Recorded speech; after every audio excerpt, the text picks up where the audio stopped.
Eccoci insieme cari telespettatori, riprendiamo il nuovo ciclo con il nuovo anno, naturalmente con lo SPCGL come ogni venerdì, e affrontiamo i temi caldi, scottanti che, tanto per cambiare, riguardano le pensioni. Una rivalutazione incredibile che c'è stata, quindi si vedranno soldi a palate nelle pensioni, pensionati, in realtà non è assolutamente così, anzi purtroppo langue la situazione. Per affrontare questi temi, per fare un po' un quadro su un po' panoramica generale di quello che sta succedendo, che succederà, abbiamo i nostri esperti, quindi Giuseppe Di Girolamo, ben ritornato, della segreteria dello SPCGL del Veneto. Buongiorno a tutti. Buongiorno. E ben ritornato anche Pier Giorgio Carrer, responsabile previdenza SPCGL metropolitano di Venezia. Buongiorno a tutti, buongiorno. E quindi i veneziani che ci hanno lasciato i messaggi in segreteria, eccetera, accontentati, avranno anche un quadro proprio specifico con lente di ingrandimento sul territorio, che peraltro è un territorio molto complesso e vasto, perché stiamo parlando metropolitano di Venezia, quindi si estende non poco, con delle differenze abbastanza importanti. Certo. Allora, io direi di inquadrare un po' la situazione. Pensioni rivalutate o no? Da quello che abbiamo visto e sentito è sembrata più una beffa. E tanti dicono, ma perché allora non fate la guerra al governo attuale in modo serio? Perché Certo. veramente è una questione anche politica.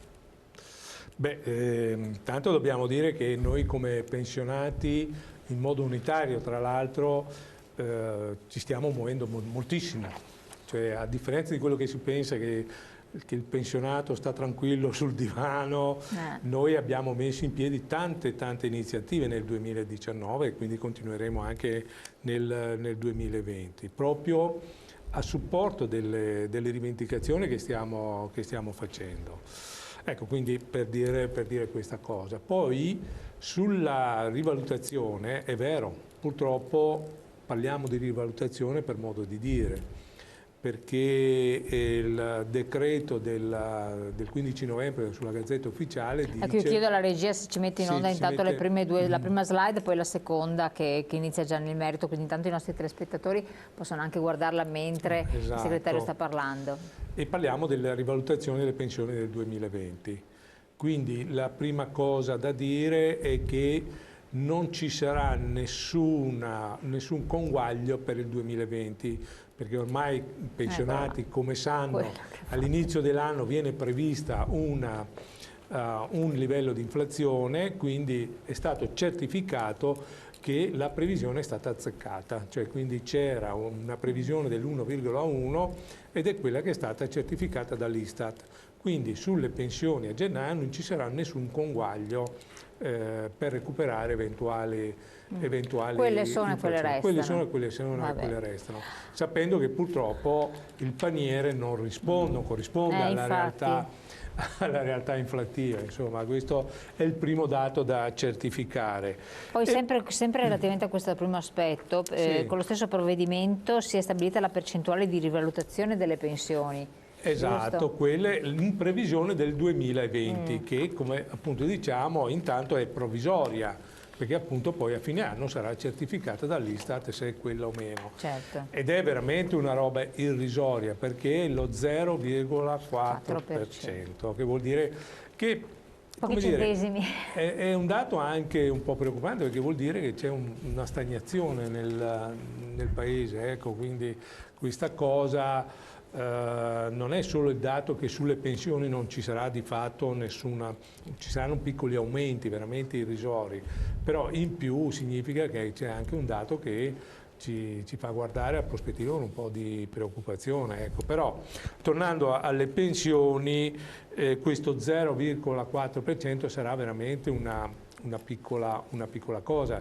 Se guardiamo infatti gli aumenti, c'è una tabellina che fa vedere come cambiano le pensioni dal dicembre 2019 a gennaio 2020, avremo modo di vedere che gli aumenti delle pensioni sono veramente bassi e quindi abbiamo una piccola novità che sinceramente, l'abbiamo detto anche in altre occasioni, è una cosa irrisoria, e cioè che la quota dell'aumento delle pensioni fra le 3 e 4 volte il minimo passa dal 97% al 100%, ma parliamo di pochi centesimi, cioè l'aumento, la differenza sarà di 20 centesimi, ecco, quindi veramente una cosa irrisoria. Ecco, questo è quello che si ritroveranno i pensionati, che si sono ritrovati il 3 gennaio nelle pensioni, i pensionati.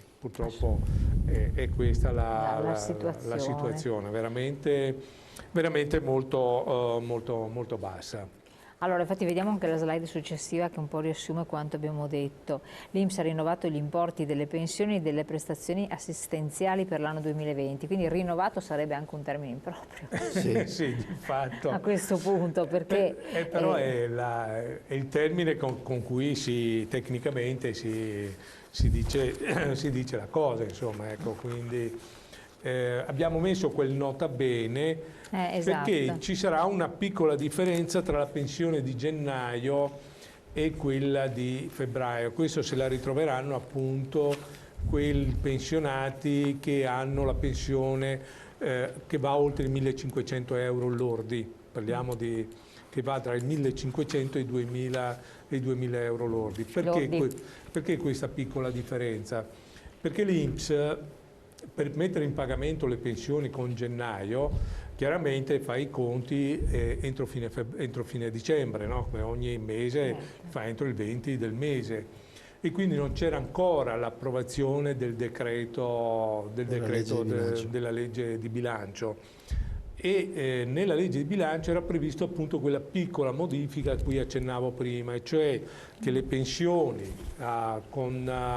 che vanno dalle 3 a 4 volte al minimo e dei trattamenti minimi passeranno invece del 97% al 100%, che vuol dire quello 0,3 in più equivale su una pensione che va dai 1.600 ai 2.050 euro. Significa veramente, stiamo parlando di un 20 centesimi, ecco. Certo, quindi non se ne accorgeranno nemmeno insieme a febbraio, marzo di questi 20 centesimi in più di pensionati. Allora, noi ci siamo arrabbiati quando, esatto, a suo tempo quando ci è stato annunciato. Immagino che anche il pensionato... Pensate di fare qualche cosa oppure non c'è proprio niente, non ci sono margini? Allora, la novità è in automatico, nel senso che dal 2000 a fine 2021 dovrebbe, uso il condizionale a questo punto perché in base agli accordi dovrebbe rientrare in funzione il vecchio sistema della rivalutazione, che significa che pur a bocce ferme, intanto saranno 3 le fasce e non più quelle attuali che vediamo nella slide, e quindi già questo significa un miglioramento. Ma il miglioramento sarà maggiore perché mentre adesso io che ho una pensione che va oltre 3 volte il minimo, facciamo un esempio, tutta la mia pensione viene calcolata, se proviamo a mettere una slide con le percentuali, cioè quella sulle rivalutazioni delle pensioni, tanto per, ecco, quella lì. Cioè, se io prendo una pensione a 5 volte al minimo, che attualmente viene rivalutata al 77%, vuol dire che tutta la mia pensione, cioè tutti i miei 2.500 euro lordi, vengono rivalutati al 77%. Quindi è buono o no? No, direi di no. Mentre invece col meccanismo che dovrebbe rientrare in vigore dopo il 2021, cosa succederà? Che la mia pensione per i primi 1.500 euro sarà rivalutata al 100%, col restante al 77%.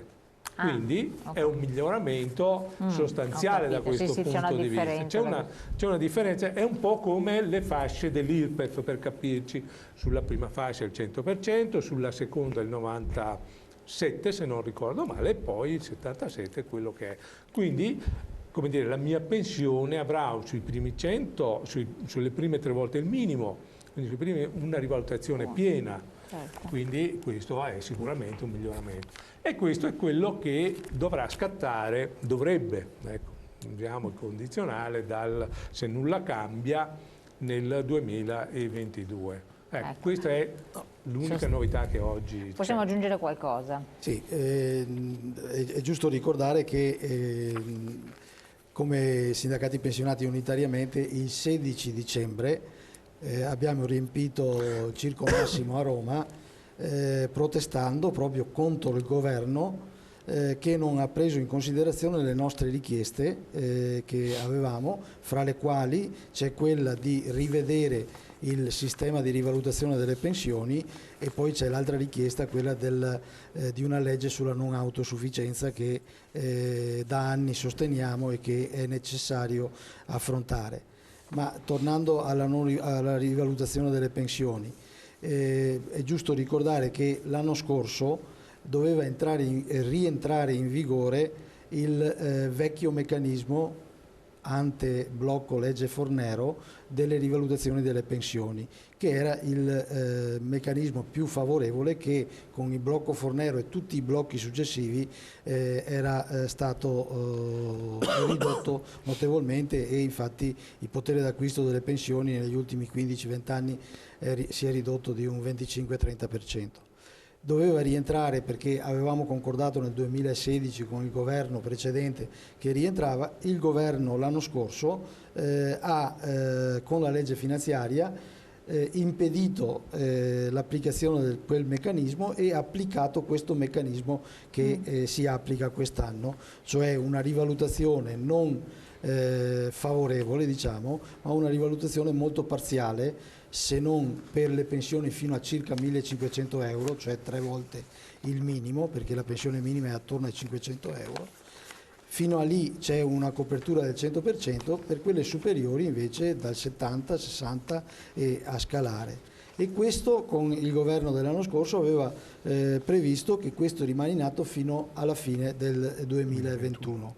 La richiesta che noi facevamo al governo era di ripristinare la situazione precedente e di aprire un tavolo di confronto, c'era già l'accordo in precedenza, per individuare un meccanismo di rivalutazione delle pensioni più corrispondente alla perdita del potere d'acquisto, perché le pensioni hanno perso e perdono il potere d'acquisto sia per il mancato meccanismo di adeguamento, sia perché le pensioni, quelle medie in particolare, sono le più tassate in Europa, ma anche in Italia. Il confronto fra lavoro dipendente e pensionati è molto sfavorevole per le pensioni, perché gli 80 euro, adesso l'intervento sul cuneo fiscale è un intervento che va bene, noi condividiamo, ma riguarda i lavoratori dipendenti, non riguarda le pensioni, e le pensioni, ricordiamo, sono 16 milioni di italiani che hanno trattamenti che appunto in questi anni hanno perso potere d'acquisto. Quindi la nostra rivendicazione di un diverso modello di rivalutazione delle pensioni, e in particolare una legge sulla non autosufficienza, è tuttora in piedi. Abbiamo fatto la grandissima manifestazione il 16 dicembre, il governo ha detto che apre dei tavoli di confronto, ma non ha modificato con la legge finanziaria questo meccanismo. Quindi tante parole ma niente fatti. Tante parole niente fatti. Adesso a gennaio stiamo già riunendo i nostri organismi dirigenti con CISL e UIL dei pensionati per programmare delle iniziative di mobilitazione per sostenere il fatto che in quei tavoli di confronto si giunga rapidamente a delle conclusioni che siano in qualche modo immediatamente gestibili. La situazione politica è quella che è, io non mi dilungo, però noi non possiamo rinunciare a una nostra iniziativa di mobilitazione per sostenere dei provvedimenti che devono garantire sia sul piano fiscale sia sul piano della tutela del potere d'acquisto delle pensioni un adeguamento delle pensioni più favorevole di quello che è stato determinato con i vari tagli fino all'ultimo governo che è intervenuto in quel modo che abbiamo visto l'anno scorso. Assolutamente. Potere di acquisto, mi ricollega anche al discorso del paniere, no, di riferimento, sì, che comunque è cambiato e che i pensionati richiederebbero venisse ulteriormente aggiornato, perché rileva. Leggo un messaggio che è arrivato. Mi domando come si possa avere la speranza che qualcuno lassù pensi a noi qui sotto. Ormai non fanno più nemmeno servizi al TG delle manifestazioni, tanto non gli interessa, sono arrivati ad un'arroganza mai vista. Però ci stavo pensando anch'io, cioè non è mai come in questa edizione di governo poco si è parlato anche di manifestazioni come la vostra, pochissimo si parla del sindacato, sembra quasi che sia sparito per assurdo in un governo mai di sinistra come questo, perché quando il 5 Stelle si sa e PD al governo. È una cosa molto raccapricciante, poi per carità se ne paga lo scotto, ma lo pagheranno i partiti, non certo i sindacati, perché abbiamo visto la debacle comunque sta avendo. C'è da fare come dire, una differenza, cioè sono i media in particolare che stanno dando poca attenzione ai temi sociali, se non in modo strumentale per amplificare alcuni fatti di cronaca o altre questioni. Quindi c'è stato un problema proprio di come ci vedono. Però la politica governa i media nazionali, cioè non locali, sì, che per fortuna almeno quelli sono liberi. Ecco, però a livello alcuni nazionale tavoli sono aperti. Ad oggi i risultati, come veniva ricordati, ci sono stati per i lavoratori dipendenti, perché vorrei ricordare, veniva ricordata la questione del cuneo fiscale. E quindi di fatto sono soldi che entrano sulle buste paghe dei lavoratori, sono soldi freschi. Insomma, nell'arco di un anno noi abbiamo quantificato, sono circa 400-500 euro che dovranno entrare da luglio in poi, perché non è all'inizio dell'anno ma è a metà d'anno che incominciano a entrare nelle buste paga. E poi c'è un'altra questione che è importante, che è quella del super ticket, che è una nostra richiesta, cioè va ricordato, perché altrimenti sembra che questi si sveglino e facciano i provvedimenti. No, ma io sto dicendo questo, cioè delle attività sindacali, delle rimostranze, non viene dato assolutamente alcun tipo di rilievo. Non viene data la giusta risonanza, insomma. Ecco, però io ci tengo a ricordare anche questa nostra richiesta, quella del super ticket che viene abrogato, che era una vera e propria tassa sulla salute, sono soldi che noi risparmiamo, quindi, certo, questo è quindi importante. Da questo punto di vista è importante. Cosa diversa per i pensionati. Allora, dei pensionati, siccome dedichiamo un attimo un capitolo, voglio leggere l'ultimo messaggio e andare subito in pubblicità, che così abbiamo un attimo di tempo da dedicarci. Vediamo se la regia mi riesce a mettere in onda l'ultimo messaggio che non sono riuscita a leggervi. La verità è che stanno pensando il modo di come attingere ai molti per ora risparmi delle famiglie, del resto sono chiacchiere, ai noi. Speriamo tanto di no, perché vabbè. Pubblicità, torniamo tra poco insieme.